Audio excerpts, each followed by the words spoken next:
好格局，好生活，欢迎收看设计家新闻台，我是住得好。设计师告诉我们，在20平的小空间放下280公分以上的大家具，有效放大空间感受。一起来看看是为什么吧。在正式开始前，帮大家整理一下今天的节目重点。首先，我们将先来了解放大小空间的技巧有哪些，以及挑选家具的秘诀。再来将看到2个实际的案例，分别是一个21平的新成屋，屋主拥有上百箱的公仔收藏，他需要大量的收纳及展示柜，应该怎么规划？再来将看到一个28平的中古屋，屋主想要一个结合中岛的大餐桌，但是他空间坪数不够，应该怎么办呢？在今天的节目中，我们将邀请到专业的室内设计师王从胜来做个说明及介绍，欢迎设计师。嗨，大家好，我是伟杰设计的王从胜。那想请问一下设计师，如果想要放大空间，有什么样的技巧以及注意事项呢？放大公共空间的技巧的话，大概有下面几点。第一点就是我们可以把客厅、餐厅结合在一起，让整个公共空间呢结合在一起，让它变大。第二个，我们可以在餐厅这个部分放一座中岛，因为中岛的尺度相对来讲是比较大的，所以可以让空间尺度上面来看到这座中岛的时候呢，有放大的感觉。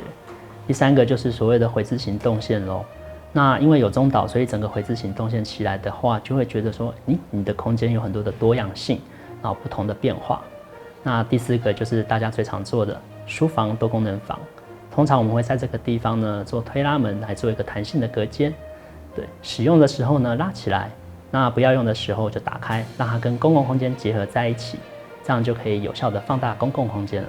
那想请问一下，在空间改造完之后，如果放下大尺寸的家具，为什么可以放大空间感受呢？其实我们在阅读空间的时候我们都会先从这个空间的线条、墙面来去判断这个空间是大是小。那调整过的空间之后呢，这个比例，比如说有时候长形的，我们会把它调成方形的。那这时候再放上一组长形沙发的时候，会有效的增加这个空间的比例感，然后还有一个家具的比重。让你觉得这个空间是有分量、有主体性，而进而让你觉得说这个空间是有一个放大的感觉。接下来看到一个21平的新成屋，这个屋主他有上百箱的公仔收藏，想问一下他的原始格局是什么样的状况？怎么样可以实现他的心愿呢？其实它原始格局最大的一个缺点就是说它的公共空间太小。我们一进到这个空间可以看到客厅的景深太浅了，所以让它整个公共空间看起来非常非常的狭隘。第二个就是说，它一个空间一个窗，所以采光来讲呢，虽然每间房间都有采光，但是采光面积其实是相对的不够的。第三个，你可以看到很多地方都有一些走道，所以浪费了不少空间。对，然后再来就是这个厨房其实它很小很小，对，所以在使用空间上面来讲，房间小，厨房小，公共空间也小小的。在听完他原始格局的问题后，想问一下屋主还有什么样的需求要你帮他完成呢？基本上他们是一对退休的夫妇，然后要来台湾定居，对，所以他在空间需求上面呢，就是有一个主卧房，然后还有一个长青房。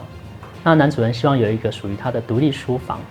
然后再来最主要的就是他有很大量的公仔要放在这里。那因为女主人喜欢下厨，所以他希望有一个开放式的厨房。我们刚刚不断提到，这个屋主他有上百箱的公仔收藏，但是坪数又只有21平，要怎么样帮他放大空间，让他可以更好住呢？那我们做了一个很大的改变呢，就是把整个走道移到窗户旁边这个位置。对，那移到窗户旁边这个位置有什么好处呢？我们就可以看到，首先它串联了客厅、书房以及主卧房3个房间的这个窗户，所以门在打开的时候呢，有最大量的采光面积可以进来。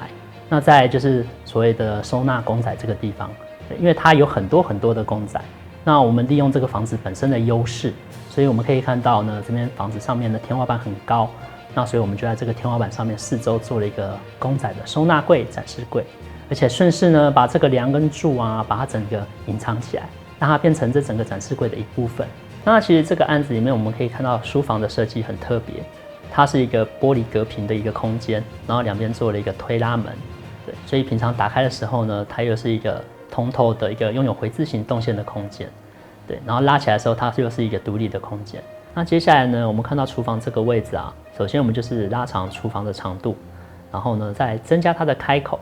让它这个开口呢直接外面出来呢就是餐厅一个中岛区域，所以餐厅、厨房整个一体贯通连接在一起。掌心房这边呢，因为它有一些机灵的空间，所以呢，我们刻意退缩了掌心房的一个墙面，让这个机灵空间呢变出来，变成厨房的收纳区域，让它可以放得下电器柜以及它的冰箱。所以呢，整个厨房的收纳呢加大了不少。从原始平面图上可以看到，这个空间它的主卧室其实是非常大的，而且还要经过一个更衣室才能够到主卧。想问一下设计师，这样的格局需要怎么样的调整，可以让它更舒适、更好住？所以我们刻意呢把它的主卧的房门呢移到这个窗边来，然后再来就是我们也有点缩小了一个主卧房的面积。那所缩小的这些面积呢，其实都是它原本浪费的走道面积，所以整个主卧的坪效来讲呢，并没有比原本的小多少。但是可以大大的增加了它的坪效以及公共空间的使用。这个21坪的新成屋，它放大空间的方式是移动走道，以及增加客厅的深度，并且给予它一个透明的书房隔间，再利用梁柱的高度来摆放下更多的玩偶以及公仔收藏。再来将看到一个28坪的中古屋，想问一下设计师，这个屋案它的原始格局有什么样的状况呢？它配了4个很小的房间。那再来就是说，它的公共空间其实也是相对的小，尤其是这个客厅景深非常的浅。那接下来就看到这个厨房的位置，它呢厨房也是尺度呢比起其他的厨房都是相对的小。然后再来就是最主要的中间一个狭长的走道，光线也不通透，然后呢每个空间都狭小的。那再来最主要看到这个客厅的旁边呢还有一个很大很大的一个梁柱，所以整个空间来讲呢，就是让它变得非常的破碎琐碎。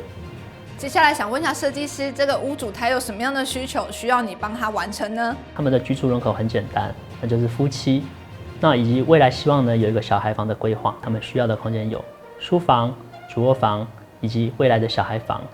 然后呢还有一个餐厅跟一个厨房。整个空间来讲呢，因为他们非常非常喜欢的公领域很大，所以希望有一个很宽敞的公领域。那再来就是餐厅上面要有一个长中岛。这个屋主有很多需求，但是空间只有25坪，想问一下设计师，那你要怎么样帮他改善空间的格局呢？首先呢，我们可以看到一进来玄关这个部分呢，我们加长了一个柜体，所以呢，经由这个柜体的延伸呢，就打造出一个玄关的落成区域，而且顺势呢有一个收纳的区域。那再来就是因为它的房间其实都很小，那因应到它的空间需求，所以我们舍弃了一房，然后并且移动了这个餐厅的位置。把原本这个餐厅没有采光的位置呢，拿来做书房。那关于餐厅区域这个地方啊，因为我们把它从原本的一个狭小的没有采光的地方延伸到这里来之后呢，第一个它有了采光的地方，有了采光的面积；第二个，我们把它呢跟客厅连接在一起，所以大大的增加了空间的一个景深。那既然空间放大了呢，我们就顺势可以放下一个中岛，然后创造一个回字形的动线。那这边可以看到中岛有一个比较特别的地方，就是说呢，我们有放下一个水槽，但是我们把它的高度呢还是定在75，是标准餐桌的高度。这个空间目前的居住对象是一对夫妻，但是他们需要预留小孩房，想问一下设计师要怎么帮他们安排呢？那接下来我们就看到主卧房跟小孩房这边啊，首先我们就看到有一个地方比较特别，就是它的门的位置。其实我们把它的门呢跟这整个电器柜呢作为一整体的延伸，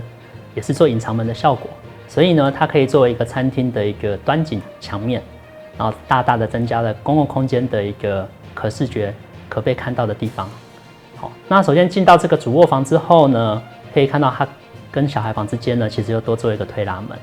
对，因为他们现在暂时还没有小孩，那我希望他们在这个没有小孩的时候呢，其实另外这个小孩房啊，也可以当做主卧房的一部分。那接下来就是主卧的动线这边啊，其实像这个2扇门都打开的时候呢，那它包含小孩房门也打开，就变成另外一个回字形的动线，然后呼应到餐厅的回字形动线。这个屋案放大空间的方式是取消一间房间，串联客餐厅，并且放下一座结合中岛的大餐桌以及大尺寸的家具，有效可以放大空间的感受。那也很谢谢今天大家的收看。那如果有任何问题的话，欢迎大家在我们下面留言哦。好的，本节新闻内容就是这样，千万别忘记订阅我们的频道及开启小铃铛。我是住得好设计家新闻台，下次见。